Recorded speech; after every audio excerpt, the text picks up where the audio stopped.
Nos vamos ahora hasta Almería para hablar del trabajo de un grupo de investigación de recursos hídricos y geología ambiental. Nos van a llevar hasta el subsuelo de las cuevas y nos van a demostrar que pueden ser captadoras o emisoras de gases de efecto invernadero y además un ámbito muy interesante para estudiar los efectos que estos gases pueden tener.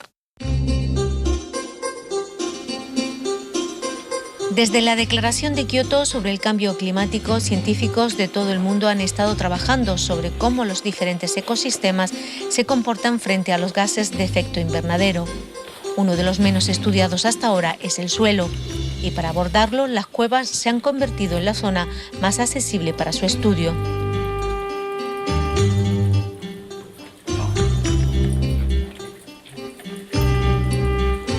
Aquí habría que entender todo el sistema en su conjunto. Sería el sistema atmósfera, el sistema suelo y por debajo de ese suelo el sistema cueva, ¿no? Entonces esos tres están completamente relacionados y la membrana entre la atmósfera y las cuevas pues viene a ser el suelo.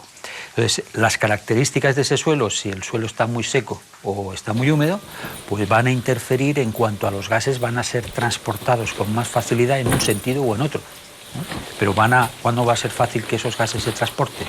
Pues cuando el suelo esté muy seco. Fácilmente puede emitir la cueva hacia el suelo o el suelo puede infiltrar gases hacia la cavidad. Entonces, para entender esto, ¿qué es lo que ocurre? Tendríamos que tener sensores en todos los sitios, en la atmósfera, en el suelo y luego los que estamos metiendo nosotros precisamente y ese análisis que estamos realizando dentro de las cuevas, que sería el tercero, el subsuelo. Nos adentramos en las cuevas del Karst en yeso de Sorbas, en Almería, uno de los campos de estudio para los científicos de la Universidad Almeriense y del Museo Nacional de Ciencias, dependiente del CSIC. Se trata de estudiar la composición del aire en el subsuelo. Se han elegido dos tipos de cuevas. Estudiamos dos tipos de ambientes, son cuevas hipogénicas y epigénicas. Las hipogénicas tienen un origen diferente, se produce por... digamos, desde abajo hacia arriba, por la afección de gases corrosivos, de gases de origen profundo. Y las epigénicas son cuevas más someras, donde el origen de los gases es totalmente diferente. El suelo viene del suelo y de la atmósfera exterior. Entonces, se trata de ver la composición de esos dos tipos de ambientes y ver el papel del subsuelo de las cuevas como almacén o como lugar de consumo de esos gases de efecto invernadero. Los gases que estudian son el dióxido de carbono y el metano.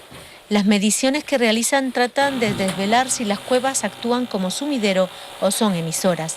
Es decir, si las cuevas se convierten en un almacén donde los gases de efecto invernadero se guardan y se llegan a destruir, o por el contrario los devuelven a la atmósfera a través del suelo. Se trata de estudiar las cuevas, su papel como ecosistema terrestre en esos ciclos del carbono, en ese intercambio de gases de efecto invernadero.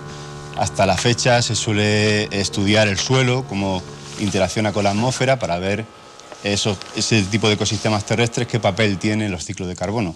Pero nunca se ha tenido en cuenta el subsuelo, las cuevas en zonas kársticas, en zonas con carbonatos, qué papel tienen. En el caso del CO2, pues estacionalmente puede actuar como una fuente o puede actuar como un sumidero de CO2. Y lo que hemos visto últimamente es que el metano, lo que pasa en el subsuelo es que se consume. Hay una oxidación de metano y se elimina.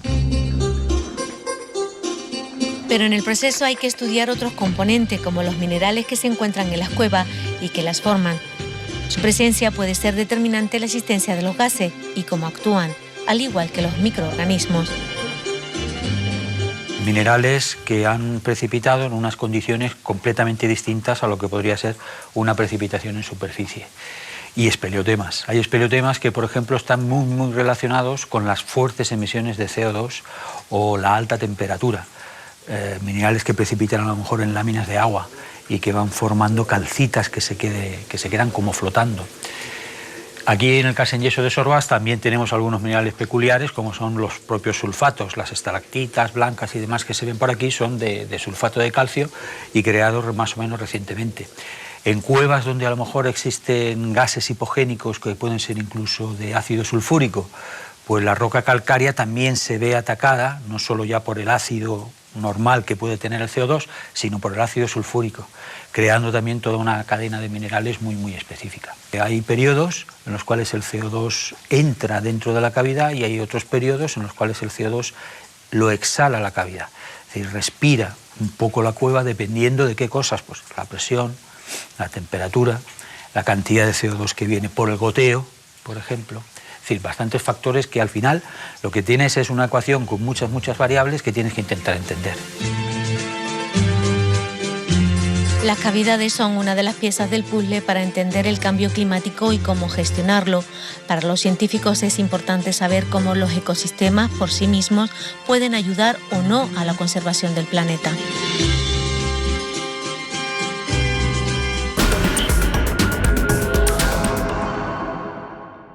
Hay tantos temas interesantes en torno al ámbito